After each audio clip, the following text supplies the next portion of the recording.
की छोटी बहू।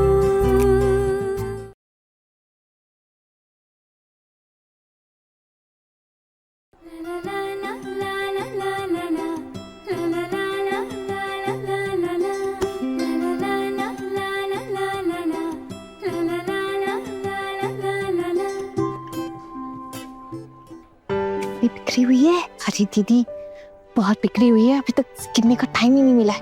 मैं गिन दूं? नहीं नहीं नहीं नहीं नहीं, अभी मत गिनिएगा वरना सबको शक हो जाएगा। बाद में करते हैं। आना सीना, हम थोड़ी मदद करते हैं क्या दीदी खाना देने?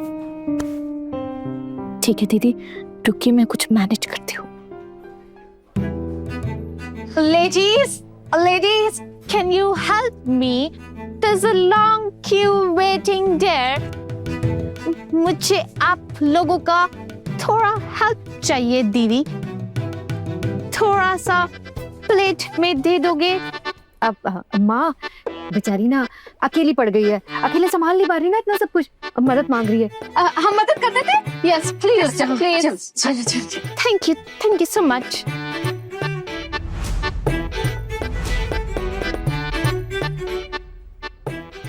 हम तो तुम्हारा चेहरा भी ढंग से नहीं देख पाए, ये मुंह क्यों ढक के रखा है? माँ तो आज बड़े मजे ले रही हैं आना के। जम क्या बोली? बड़ी माँ वो जर्म यानी कि कीटाणु, विदेशी लोग हैं ना तो नाजुक होते हैं थोड़े, तो कीटाणुओं का डर रहता है इन्हें, इसलिए मास्क लगाया है। करेक्ट। वैसे जिनी, अगर आपका चेहरा दिख जाता तो अच्छा होता। हम आपको ही देखने आए थे, चेहरा भी नहीं देख पाए, सिर्फ आधा ही चेहरा देख पाए आपका। मैं अपना चेहरा बाद में दिखाऊंगी। बाद में कब? अब तो हमारा खाना पीना भी हो गया है, अभी नहीं दिखाओगी तो कब दिखाओगी? अब तो हम जाने वाले हैं ना। दिखाऊंगी, आप दुखी मत होइए, मैं पक्का बाद में आपको दिखाऊंगी। आपको घुगनी, पीठा और सारे स्वीट कैसे लगे? बहुत बढ़िया, बहुत ही बढ़िया। ये पीठा बहुत ही अच्छा बना है और लग रहा है बिक्री भी बहुत अच्छी हो रही है। हाँ, सब आपका ही आशीर्वाद है, इसीलिए काम अच्छा जा रहा है। Thank you.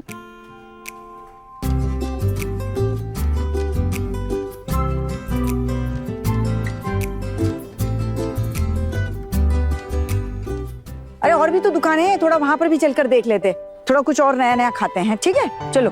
अरे तुम लोग क्या यहीं पर रहोगी पूरा दिन, या घर जाने का इरादा है कि नहीं, या हम थोड़ी और दुकानें घुमाएं? चाची जी अब और कितना घूमेंगे, हमारा घूमना हो गया। चाची जी हम गोरीमेन के पास रुकते हैं, उसकी बातें सुनने में ना बड़ा मजा आ रहा है और इसकी मदद भी हो जाएगी। और जब आप वापस लौट के आओगे तो हम साथ चलेंगे क्या? भाभी चलिए ना, थोड़ा घूम लेते हैं। इन्हें साथ ले जाने की कोई जरूरत नहीं है, रहने दीजिए ना यहाँ पर। हाँ चलिए ना माँ, यही अच्छा रहेगा। मैं आपको वेज मोमोज के स्टॉल पे लेके चलता हूँ। बांट सके खुशियाँ सबको, बस इतनी है यार।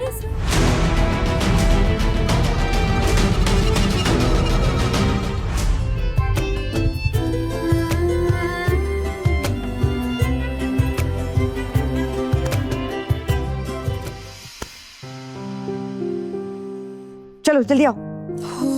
बाबा रे बाबा, मेरा तो अभी भी जी घबरा रहा है। क्यों? जी क्या सिर्फ तेरा ही घबराता है? मेरा भी घबरा रहा था। पता नहीं रोज रोज किस झमेले में फंसा के रख देती है मुझे। जो भी कहिए माँ, आज मजा बहुत आया। और ये आना, इसे तो कोई पहचान ही नहीं पाया। और स्टॉल पर कितनी भीड़ थी, कितने लोग थे। ये सब छोड़ो, पहले ये बताओ कि कमाई कितनी हुई? माँ वो पैसे गिने नहीं अभी तक, सारे पैसे ना पर्स में रखे हैं। चलिए गिन लेते।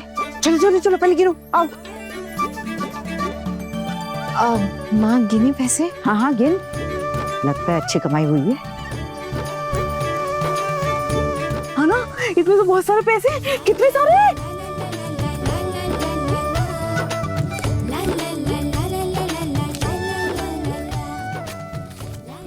माँ एक काम करती हूँ, ये सारे पैसे जितने भी होंगे ना ये आपके पास रख दूंगी। ना बाबा ना, किसी और के पैसे की जिम्मेदारी मैं नहीं लेने वाली। अरे पता नहीं उम्र हो गई है, कितने दिन की मेहमान हूँ, ये ना होगा मुझसे। माँ, आप हमेशा ऐसा क्यों करती हैं हमारे साथ? आप हमेशा हमको अपने आप से दूर कर देती हैं। अगर मैं आपकी सगी बेटी होती तो क्या आप तब भी ऐसा करती मेरे साथ?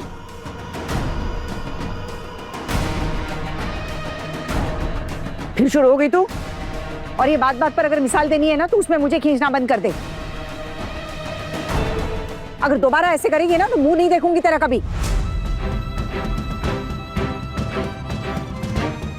माँ, माँ एक बार सुन तो लीजिए। माँ, बहुत सी ये माँ ऐसे क्यों बर्ताव कर रही है? बाद में बताऊंगी, मामला कुछ और ही है। मुझे पता है। पता है ना, तो ये बात अपने दिल तक ही सीमित रखना, कुछ बोलने की जरूरत नहीं है। अरे हाँ, मैं भी ये बहुत दिनों से जानना चाहती थी, पर किसी ने ठीक तरीके से मुझे बताया नहीं। पता है ना, बड़ी माँ की ना एक बेटी है, उसने ना भाग के शादी कर ली थी। तब से लेकर आज तक बड़ी माँ ने उसका चेहरा नहीं देखा। क्या पता है, इस घर में ना सब उससे नफरत करते हैं, सबसे ज्यादा बड़ी माँ। और तब के बाद से ही हमारे घर में नियम कानूनों की लाइन लग गई। पता है, तब मैं इस घर में नई नई शादी करके आई थी। रूमकी नाम था हमारी नंद का। सब कुछ बहुत अच्छा था। फिर एक दिन अचानक वो जिससे प्यार करती थी उसके साथ भाग गई। आज भी याद है मुझे वो दिन, पूरा घर हिल गया था। और तब से लेके आज तक माँ इस घर में किसी को अपनी सगी बेटी का नाम तक नहीं लेने देती। हाँ जीजी, आपने मुझे बताया था मम्मी माँ अपनी बेटी से कितना ज्यादा प्यार करती थी ना। माँ की आंखों का तारा हुआ करती थी रूमकी। इसीलिए तो इतना बड़ा धक्का पहुंचा उन्हें। बौर दीदी, अभी वो कहाँ रहती है? क्या पता कहाँ रहती है, कुछ नहीं पता उसके बारे में। इस घर में किसी को इजाजत ही नहीं है उसके बारे में बात करने की, इसीलिए कोई बात नहीं करता। अरे कैसे कैसे बात नहीं करेंगे? देखिएगा, एक दिन ना मैं जरूर उसके बारे में पता लगा कर ही रहूंगी। हाथ पांव जोड़ते हो तेरे। गलती से भी ऐसा कोई काम मत करना, क्योंकि तेरी ये बात इस घर में कोई नहीं मानेगा और माँ भी इस बारे में तेरी कोई मदद नहीं करेंगी। भले ही तू कुछ भी नामुमकिन को मुमकिन बना सकती होगी, लेकिन इस मामले में बिल्कुल भी मत पड़ना, समझी? और दीदी, पहले मुझे ये तो समझ जाने दीजिए कि माँ अब भी अपनी बेटी से प्यार करती है कि नहीं। जैसा आपने बताया कि उनकी आंखों का तारा थी, तो जरूर माँ के दिल में भी ना अब भी उसके लिए कोई तो जगह होगी ही होगी। हाँ, प्यार के साथ साथ थोड़ा अभिमान भी होगा। क्या पता माँ अपनी बेटी को देखना चाहती हूँ, लेकिन नहीं, मुझे उसके बारे में ना पता लगाना ही पड़ेगा। और क्या करेगी पता लगाकर? तो ढूंढ निकालेगी क्या उसको? हाँ मैं दीदी, अगर जरूरत पड़ेगी तो जरूर ढूंढ निकालूंगी। इस घर की बेटी है वो, उसका अपना मायका है, और उसका भी तो दिल दुख सकता है ना अपनी माँ के लिए। क्या पता दुखता ही हो। उसकी माँ, चाचा, दादा, पिशी माँ सब तो इसी घर में रहते हैं ना, तो मैं भला उसको क्यों नहीं ढूंढूं? क्या हमारी कोई जिम्मेदारी नहीं बनती उसकी तरफ? वो भी तो इस घर की बेटी है ना दीदी। हो सकता है कि वो भले अपने ससुराल में बहुत खुश हो, अच्छी बात है, लेकिन दीदी अगर उसको कोई तकलीफ हुई वहां तो वो तो किसी से कह भी नहीं पाएगी दीदी। क्या एक गलती की सजा उसे जिंदगी भर भुगतनी पड़ेगी? गलती, बहुत बड़ी गलती कर दी मैंने इसे ये बात बताकर। अब अगर इसने कुछ किया ना तो देखना सारे घर वाले मुझ पर ही शक करेंगे। इस बात के बारे में मेरे अलावा कोई जानता नहीं है इस घर में। समझा इसे। मत ढूंढियो ना, मत ढूंढियो। डरने की कोई बात नहीं है बौर दीदी, और आज तक कोई भी मुसीबत पड़ी है तो क्या मैंने आप लोगों को उस मुसीबत में ढकेला? जब भी कोई मुसीबत आई है मैंने अकेले ही सामना किया है ना उसका। अब आज की बात ले लीजिए, क्या मैंने आप लोगों को स्टॉल पे खड़े रहने के लिए कहा या बैठने के लिए कहा? नहीं ना, मैंने अकेले ही संभाला ना सब। आप लोग टेंशन मत लीजिए दीदी, मैं ऐसा कुछ भी नहीं करूंगी जिससे आप लोग परेशानी में पड़े। क्या हुआ? अब तक बैठ के गप्पे ही लड़ा रही थी क्या? हाँ, जब देखो तब मेरे कमरे में घुसी पड़ी रहती हो। घर के लोग उल्टी सुल्टी बातें करने लगे हैं। पैसे अगर गिन के हो गए हो तो निकलो यहाँ से। अरे जा रही हूँ माँ, जा रही हूँ। पूरे दिन इतनी मेहनत करके आई हूँ और आपके दिल में तो जरा सी भी दया नहीं। कितनी मुसीबत उठाई है मैंने आज, कितना रिस्क लिया है। टिया के घर से जब कपड़े बदलकर इस घर में घुसी तो 1000 झूठ बोलने पड़े मुझे कि माँ की तबीयत खराब है वगैरह वगैरह। पर आपके छोटे बेटे, उन्होंने भी तो पूछा मुझसे कि अगर माँ की इतनी तबीयत खराब थी तो मायके जाते वक्त उनको बताया क्यों नहीं? वहां से लौटते वक्त तो मुझे अपने साथ लेकर आते। इतनी रात को अकेले आने की क्या जरूरत थी? उनसे भी टोकरी भर के ना झूठ बोलना पड़ा मुझे।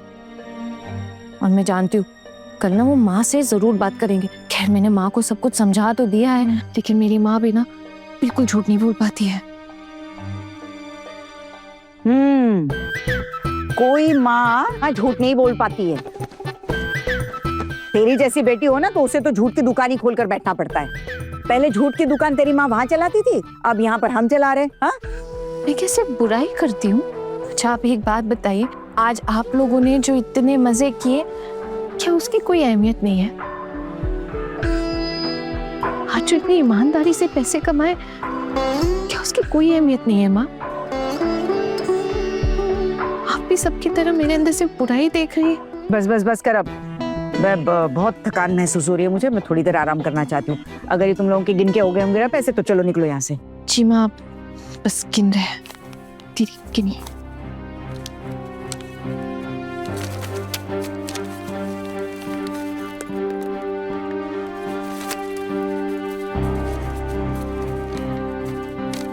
माँ, गिन लिए मैंने। बताया कितने? ये 17,000 है। 17,000? क्या कह रही हो? हाँ, 17,000। अरे बाप रे। चिल्ला चिल्ला के सबको बताओ, और अगर जरूरत पड़े ना तो माइक लगा के मोहल्ले वालों को भी बता दो। बेवकूफ कहीं की। नहीं नहीं, ये वाली बात तो बता ही नहीं सकते ना। इतनी सारे पैसों की बात थोड़ी ना बता देंगे ऐसी। अरे रुपयों का पहाड़ है, मतलब कैसे गिनूं मैं? दीदी गिनिए और गिनिए।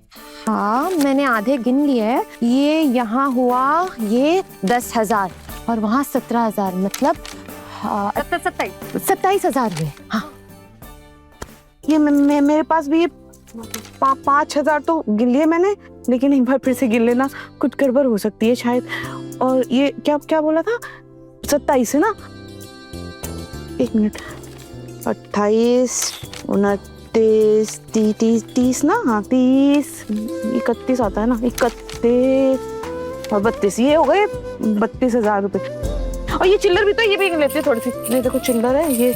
मेरे पास ये 2,000 और है, तो ये मिलाकर हो गए 34,000।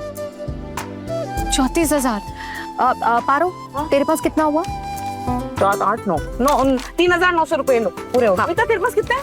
हाँ दीदी, ये मेरे पास और 3,500 रुपए, तो कुल मिलाकर हुए 38,400 रुपए। हाँ। ओ माँ, हाँ है ना माँ। एक काम करती हूँ, आपने ये 38,400 रुपए ना अपने पास रख दीजिएगा। हाँ लेकिन एक शर्त रखूंगी, तू रोज रोज नहीं मांगेगी तो ही। नहीं माँ ठीक है, अब बस अगर कभी कहीं घूमने जाने का मन हुआ या कुछ बाहर का खाने का मन हुआ तब उसमें से थोड़ा सा दे दीजिएगा, उसमें काम चल जाएगा हमारा। भाभी,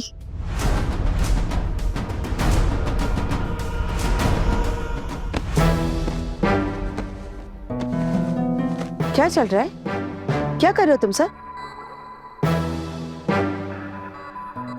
और पारो तुम ऐसे फैल कर सोई हो? उठो।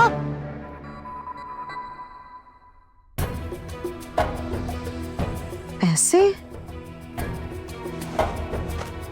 अरे क्या ठाकुर जी वो अपने मायके नहीं गई थी तो वहां से अपने गुल्लक तोड़ के पैसे लेकर आई है कुछ। यहाँ आकर गिनने बैठ गई, देखो मेरे कमरे में, और कह रही है कि उसकी जिम्मेदारी मैं लूं। अच्छा, कितने पैसे हैं? पर तुम्हारी माँ की तो तबीयत खराब थी ना, फिर गुल्लक तोड़कर पैसे लाने का समय कैसे मिल गया तुम्हें? नहीं पिशीमा, वो मैं ना माँ के पास ही बैठी हुई थी। माँ की तबीयत खराब थी ना, तो माँ लेटी हुई थी। तभी अचानक मेरी नजर सामने भरे हुए गुल्लक पर गई। मैं तो भूल ही गई थी कि मेरे पास 2-2 गुल्लक है। फिर माँ ने याद दिलाया, तो माँ ने ही बताया कि मेरे पास 2-2 गुल्लक है और गुल्लक भर गए, तो वो पैसे ना मैं अपने साथ यहाँ वापस ले आऊं। माँ ने कहा कि अब उन पैसों पे तो मेरे ससुराल वालों का हक है ना, तो मैं यहाँ ले आई। चलो, कम से कम तुम्हारी माँ तो समझदार है, कुछ सीख तेरी माँ से। क्यों पिशीमा? मैं अपने साथ सारे पैसे यहाँ लेकर तो आ गई। पैसे गिने कि नहीं? हाँ पिशीमा, गिन लिए। गिने कितने हुए? हाँ, 2-3 हजार रुपए तो हुए होंगे ना? पैसे देखकर तो लग रहा है कि कुछ ज्यादा ही हुए होंगे। गड्डियां बनाकर जो रखी है। हाँ, हरी हरी। अरे नहीं, आप तो 2-3 हजार की बात कर रहे हो, हमारे तो 3800 ठाकुर जी। हरी हरी, 3800 रुपए, बढ़िया है। अब इन पैसों का तुम करोगी क्या?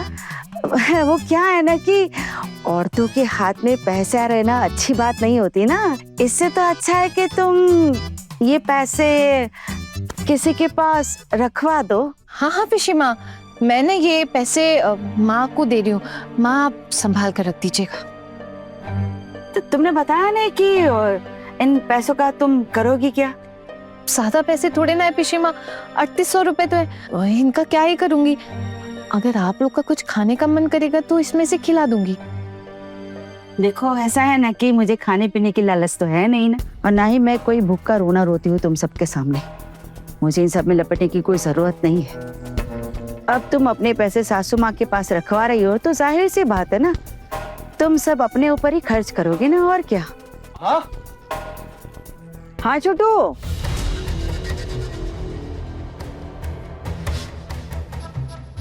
कहाँ हो आप लोग? कोई वहाँ खाना मिलेगा या नहीं मिलेगा आज? हाँ, रात हो गई है, आप लोग यहाँ गप्पे लड़ा रहे हो। मुझे कल ऑफिस जाना है, अभी खाना खाऊंगा, टाइम से सोऊंगा, तभी तो जा पाऊंगा ना। और आना, ये आपके हाथों में रंग कैसा लगा हुआ है?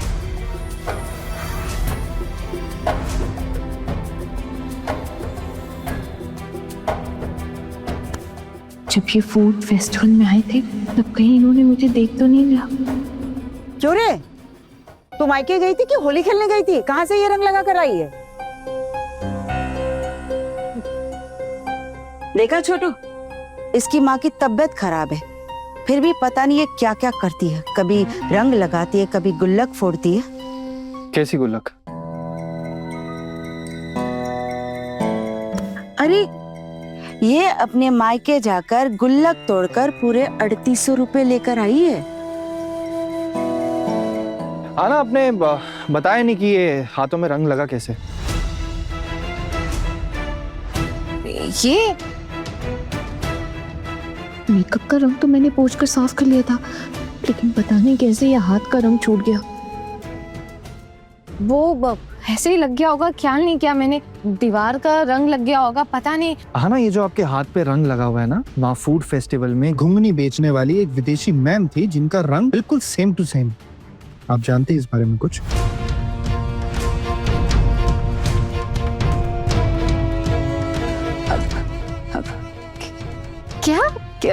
क्या बोल रहे हैं आप?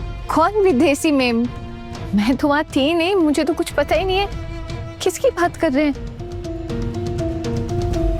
अरे उस विदेशी मैम के साथ हमारी घर की बहू का क्या लेना देना? नहीं, आना तो थी नहीं ना, वो तो अपनी माँ के पास थी, और वो मेला भी तो खत्म हो गया था, और वो विदेशी मैम भी कब का अपना स्टॉल बंद करके चली गई थी। आना, तुमने देखा था उस विदेशी मैम को? दीदी क्या बोल रही हैं आप? कौन सी विदेशी मैम, कैसी विदेशी मैम? मैं तो किसी को नहीं जानती, किसी को नहीं देखा। क्या बोल रहे हैं आप लोग? मुझे तो कुछ समझ ही नहीं आ रहा। इसे कैसे पता होगा? ये तो थी नहीं ना वहाँ पे। क्या स्वादिष्ट खाना बेच रही थी वो। मैंने तो आज तक वैसा स्वाद कभी चखा तक नहीं है, सच में। प्रभु ने उसे लंबी उम्र दे। क्या खाना बनाया था उसने। अरे उसकी दुकान के आगे इतनी भीड़ लगी थी, इतनी भीड़ लगी थी ना कि पैर रखने तक की जगह नहीं थी।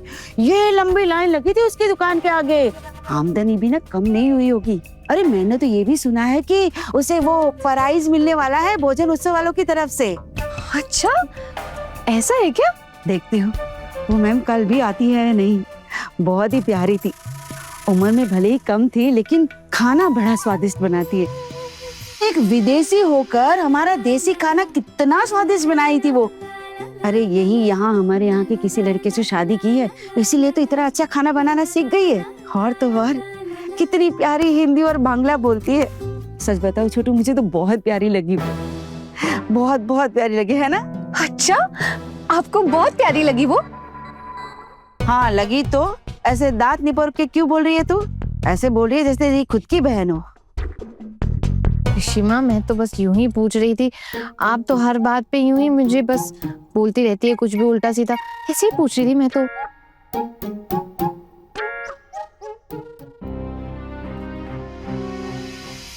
आज टुकुन देवर जी के बदौलत हमने जो कुछ भी खाया ना, मजा आ गया। और वो घुगनी घुगनी तो इतनी बढ़िया थी, मैंने तो इतनी बढ़िया घुगनी कभी खाई ही नहीं। भाई मजा आ गया, आज तो हमने बहुत मजे किए, है ना? घुगनी खाई थी, खीर और पीठा भी तो खाया था ठूस ठूस कर, याद नहीं है क्या? अरे बहुत कुछ खाया हमने उस गोरी मेम की दुकान में, बहुत अच्छा था। क्यों रे, उस मैम ने मुझसे भी अच्छा खाना बनाया था? अरे नहीं नहीं माँ, आपसे बेहतर खाना कोई कैसे बना सकता है? आप ना बहुत अच्छा खाना बनाती है, बिल्कुल आपके जैसे ही बनाई थी। आपको कैसे पता है?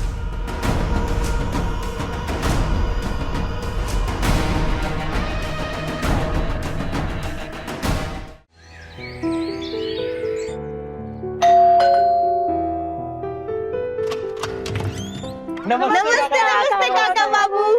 क्या हुआ? सुबह सुबह क्या है? वो आपको इनविटेशन देने के लिए आए हैं। इनविटेशन? किस बात का इनविटेशन? कहीं शादी है क्या, या कहीं अन्नप्रशन है, या श्राद्ध है कहीं पे? कोई श्राद्ध का इनविटेशन भी होता तो भी आप इतनी ही उत्साह के साथ पहुंच जाते वहां खाना खाने। समझदार हो गया है, बहुत समझदार हो गया है। क्या वो तो श्राद्ध तो तुम्हारे काका बाबू के मुंह से ऐसे ही गलती से निकल गया। तुम लोग बताओ ना किस लिए इनविटेशन देने आए हो? सब बता दे काका बाबू, पहले मैं ताजी से बात तो करने दीजिए। ठीक है, आ जाओ, आओ आओ आओ अंदर आओ। भाभी देखिए, मोहल्ले के बच्चे आए हैं इनविटेशन लेकर। नमस्ते ताई जी। नमस्ते नमस्ते। हो बहुत दीदी, अब क्या होगा? देखिएगा, जरूर ये लोग ना प्राइस डिस्ट्रीब्यूशन के लिए बोलने के लिए आए। मैंने रिया को ना बार बार बोला था, गलती से भी मेरा नाम ना ले ले। आना 50,000 रुपए का इनाम जीता है इसने। इस घर के लोगों को जब पता चलेगा ना कि तूने इतने सारे रुपए जीते, तो देखना 1 मिनट में ना तुझे इस दुनिया की सबसे अच्छी बहू मान लेंगे। बस तुझे ना एक काम करना पड़ेगा। क्या दीदी? वो सारे रुपए ना उनके हाथ में थमाने पड़ेंगे। क्या दीदी, मैंने ये पैसे इतनी मेहनत से कमाए हैं और मैं उन्हें क्यों दूंगी? बिल्कुल भी नहीं। अगर देना भी है ना तो सिर्फ माँ को दूंगी, आपके देवर तक को नहीं दूंगी।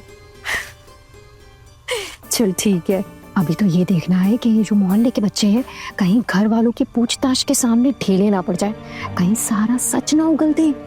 सही कह रही है। काम करते हैं, टिक कर आते हैं। हाँ चलिए चलिए। क्यों रे बच्चों, क्या हुआ? तुम लोगों का वो खाने का मेला तो खत्म हो गया और हम लोग भी उस मेले में घूम आए थे।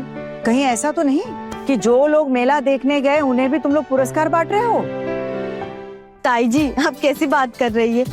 अगर मेला देखने आए सबको पुरस्कार देने लग गए तो फिर तो सबको ही देना पड़ जाएगा।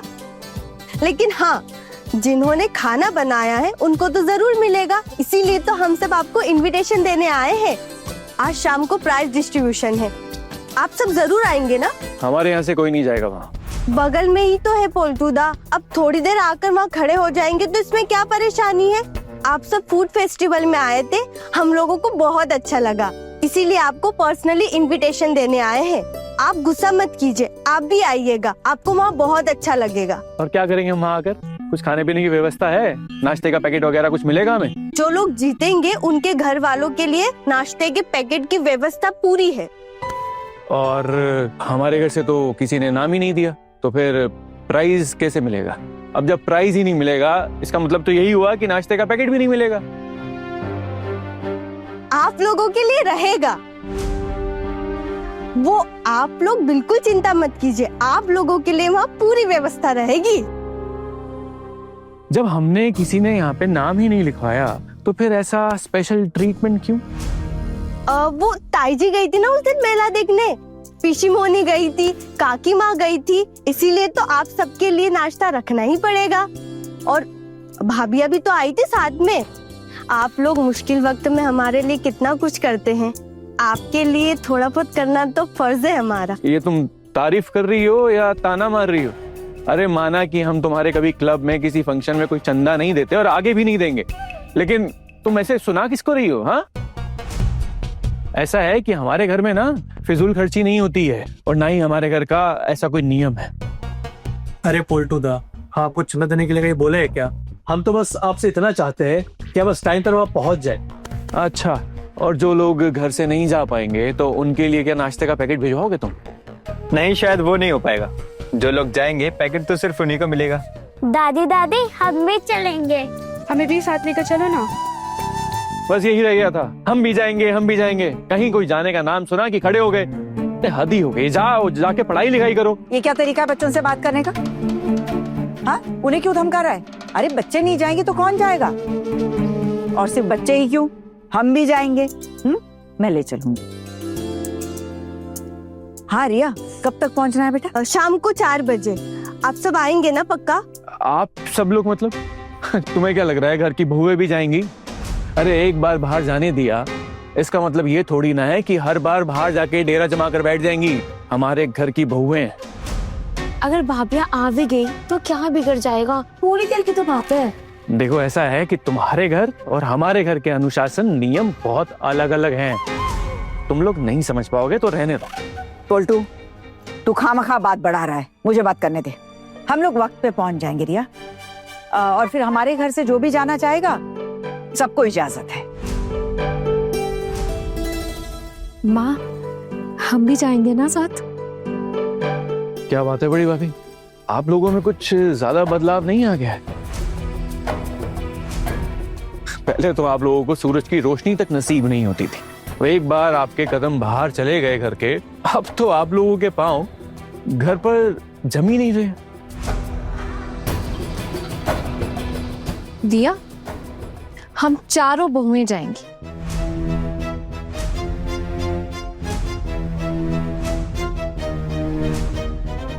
तुम कौन होती हो इन चारों बहुओं का फैसला लेने वाली?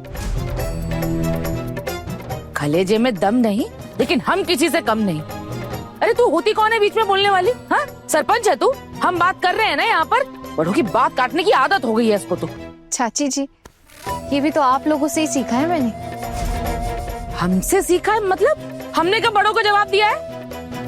आना, चुप कर जाना, मत बोल। अब तुम्हारा जाना कैंसिल ही हो जाएगा। पहले तो लग रहा था हाथ पैर जोड़ के मना लेंगे, चले जाएंगे, लेकिन ऐसे झगड़ेगी तो फिर नामुमकिन ही है ना जाना। पर क्यों दीदी? ये लोग हमेशा हमको दबा के रखते हैं, ऐसे ही कब तक सहते जाएंगे? क्या हो गया? क्या हो गया? अरे तुझे कुछ बता भी दूंगा तो क्या ही फायदा है? सर पे चढ़ा रखा है ना तूने। आखिरकार तू ठहरा दानवीर करण इस घर का। आदत है ना तेरी सबको सर पे चढ़ा के रखने की। पलटू दादा, आप ये क्या बोल रहे हैं? अब किसको सर पर चढ़ा लिया मैंने? अच्छा ताई जी, हम लोग चलते हैं। आप लोगों के घर फिर झगड़ा शुरू हो गया है। बस आप एक बार बता दीजिए कि आप आएंगे या नहीं। क्या है ना, उस हिसाब से नाश्ते के पैकेट्स रखवाना है, तो आप प्लीज एक बार बता दीजिए कि कितने लोग आएंगे। दिया, रुकना जरा। अब जब तुम लोगों के सामने ये बात उठी गई है तो इस बात को खत्म करना भी तो जरूरी है ना। चाची जी, हम लोग कभी भी यूं बड़ों के मुंह पे जवाब नहीं देते थे, लेकिन जब इस घर के बड़े ही अपने बड़ों के सामने मुंह पर जवाब देते हैं, उनसे ही तो हमें भी हिम्मत मिलती है ना। अरे छोटी बहू, कौन किसके मुंह पर जवाब दे रहा है? क्यों माँ, आपने देखा नहीं पोल्टू दादा ने किस तरह से टेढ़ा जवाब दिया बोर दीदी को? बोर दीदी तो इनसे बड़ी है ना उम्र में, और उन्होंने तो सिर्फ इतना ही कहा ना कि वो फंक्शन देखने जाना चाहती हैं। इसमें क्या गलत कह दिया उन्होंने? और आपने सुना, पोल्टू दादा ने क्या कहा उनसे कि पैर घर पर जम नहीं रहे। पोल्टू दादा, जब आप बड़ों की इज्जत नहीं कर सकते तो फिर आप हमसे अपनी इज्जत की उम्मीद क्यों लगा के बैठे? तुम्हारी इतनी हिम्मत, सबके सामने मेरी बेइज्जती कर रही हो। अब ये बहुओं में भी छोटी बड़ी होने लगी क्या इस घर में? हम बहुए क्या कोई भेड़ बकरियां हैं क्या कि हमने कोई छोटे बड़े नहीं होंगे? और वैसे भी पोल्टूदा, आपको शायद पता नहीं होगा, पर भेड़ बकरियों को भी ना छोटे बड़े के हिसाब से ही रखा जाता है। तो हम उनसे भी गैर गुजरे हैं क्या? पूरे दिन घर का सारा काम करते हैं, इतना सब कुछ संभालते हैं, उसके बाद भी ये सब कुछ सुनने को मिलता है हमें। देख रही हैं बड़ी मम्मी, देख रही हैं कैसे बगावत शुरू करवा दी है इसने, कैसे कैसे उछल रही हैं सब के सब, सिर्फ एक लड़की की वजह से। बड़ी मम्मी, वो कहते हैं ना, टोकरी में एक सड़ा हुआ आम सारे आमों को खराब कर देता है। हमारे घर में सेम टू सेम चल रहा है इस वक्त। पर ये भी तो सच है ना पोल्टू दादा, अगर उस टोकरी में एक अच्छा आम हो तो बाकी सड़े हुए आम की बदबू नहीं निकलती। ऐसी भी तो सोच रखी जा सकती है ना। मैं ना तुमसे कोई बहस नहीं करना चाहता हूँ। मैं भी आपसे बहस नहीं कर रही हूँ पोल्टू दादा, मैं बस सीधे सीधे अपनी बात रख रही हूँ। और सीधे बात रखने को बहस करना कहते हैं या लॉजिक के साथ बात करने को बहस करना कहते हैं, तो ऐसे ही ठीक है, क्योंकि मैं ऐसे ही बात करना जानती हूँ। और मुद्दे की बात यह है कि आज शाम को फंक्शन में हम सब जाएंगे।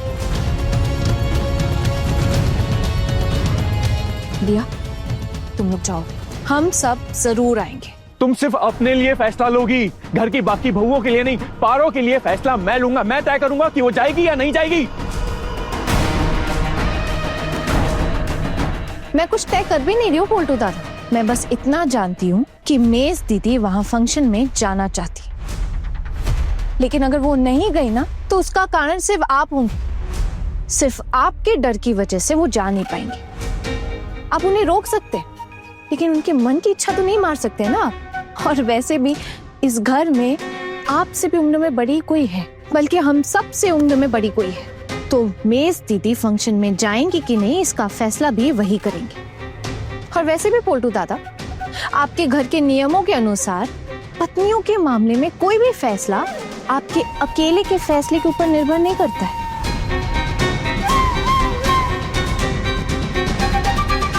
जैसे मेरा हर फैसला माँ के ऊपर निर्भर करता है। अगर माँ इजाजत देती हैं तो ही मैं जा पाऊंगी। और मुझे माँ पर पूरा भरोसा है कि वो इतनी समझदार हैं कि वो हमें जाने से नहीं रोकेंगी। इसलिए उनकी तरफ से मैं ये बात कहने की हिम्मत भी रखती हूँ। सुन रही है बड़ी मामी, कैसे आपकी तारीफ करके, आपको मक्खन लगा के अपना काम निकलवाने की कोशिश कर रही है। समझ रही है ना आप क्या हो रहा है? अच्छा, हम लोग चलते हैं, आप लोग जरूर आइएगा। आप सबके नाम पर नाश्ते का पैकेट रखवा रही हूँ। दिया, तुम लोग बिल्कुल भी टेंशन मत लेना, हम सब जरूर आएंगे। और कोई आए या ना आए, मैं तो जरूर आऊंगी। ठीक है, शाम को मिलते हैं, आप सब जरूर आइएगा। नमस्ते।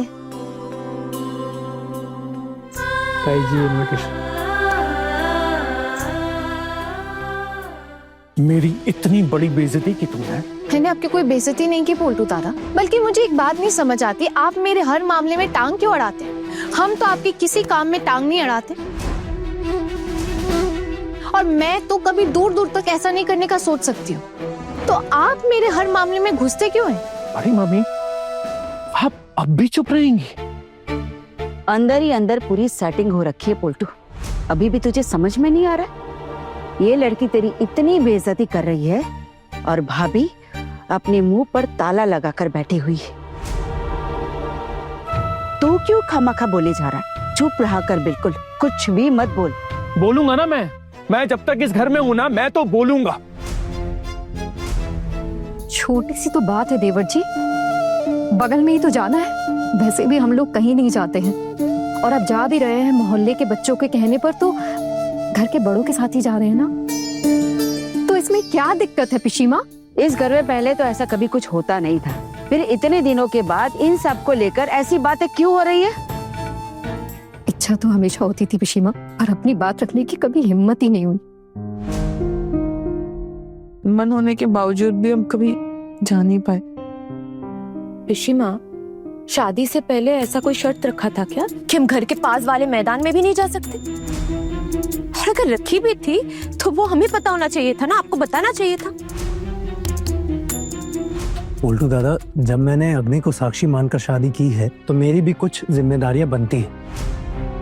और वैसे भी मैं यहाँ पर ज्यादा नहीं रहता हूँ, लेकिन मेरी बीवी तो इसी घर में रहती है ना आप सबके साथ। मैं उसका अच्छा बुरा कंट्रोल नहीं करता हूँ आपकी तरह। और अगर घर के पास में कोई एक प्रोग्राम हो रहा है और मीता की जाने की इच्छा है तो मैं उसे खुद लेके जाऊंगा। और घर की बहुओं को बाहर अकेले जाना तो अलाउड है नहीं, तो इसलिए मैं बाकी 4 बहुओं को भी अपने साथ लेके जाऊंगा। आप सब लोग एक बात कान खोल के सुन लीजिए, पारो कहीं नहीं जाएगी।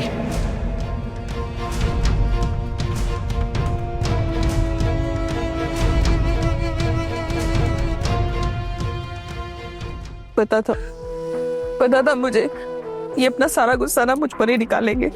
मैं बेवकूफ सी हूं ना, इसलिए ना मुझे हर चीज से दूर रखा जाता है। मेरा मन नहीं होता क्या खुश रहने का, या मुझे हक नहीं है क्या खुश रहने का? क्या शादी करके मैंने गलती की है? मैं क्यों रहूं जेल में? मुझे नहीं रहना जेल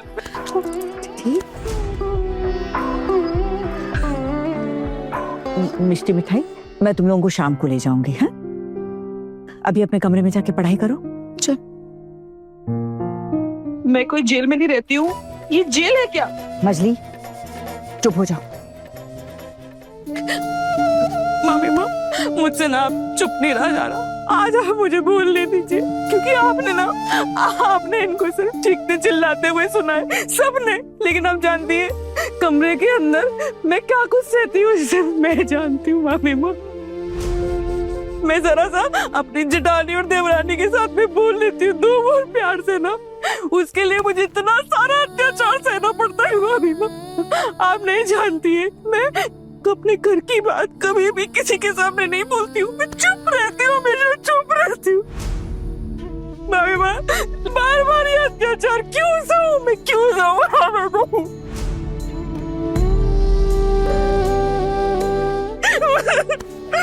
चुप चुप चुप चुप चुप। पारो, अगर सहन नहीं होता ना तो चले जाओ अपने मायके, और वापस लौट के आने की कोई जरूरत नहीं है। दरवाजा खुला है, निकल जाओ यहाँ से। और यहाँ पर भी ना किसी को तुम्हारी कोई जरूरत नहीं है।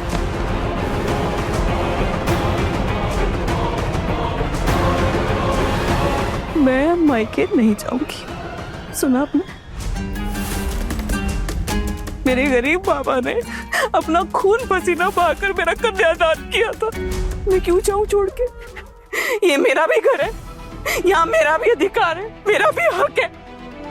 और शादी क्या कोई गुड्डे और गुड़िया का खेल है कि मैं अगर आपको पसंद नहीं आऊंगी तो आप मुझे वापस भिजवा देंगे? मैं कभी नहीं जाऊंगी इस घर से, ये मेरा घर है, मैं यही रहूंगी, मैं यही रहूंगी। बस चुप चुप चुप कर जा, इतना मत रो पारो, इतना मत रो। दीदी, आप नहीं समझेंगे मैं क्यों रो रही हूँ, आप नहीं जानती कुछ भी। ये इससे अचानक क्या हो गया है? हाँ, अचानक से मेरे बेटे को कटघरे में खड़ा कर दिया है। इसका ना दिमाग खराब हो गया है भाभी।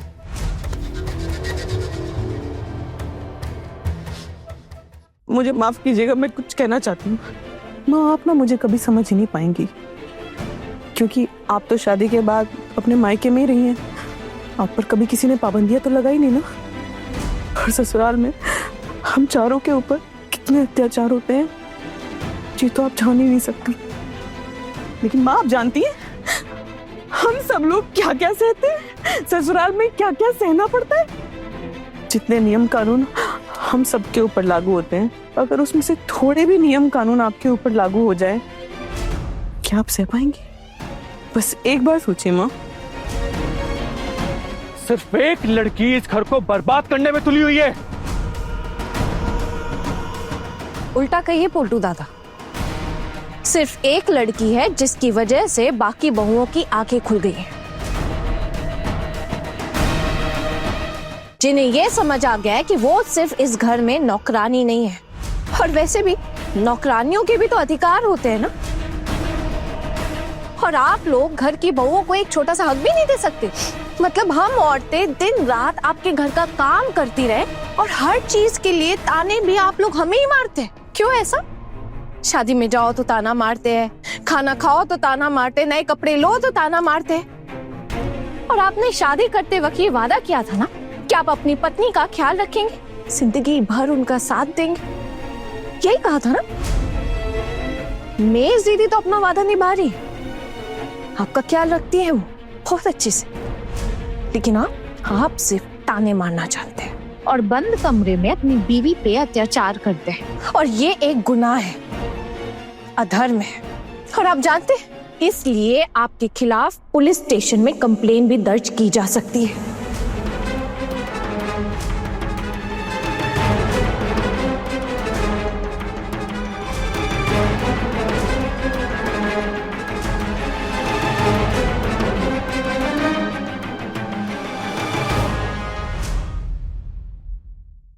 अपने पसंदीदा शो के फुल एपिसोड देखने के लिए अभी डाउनलोड करें दंगल प्ले ऐप।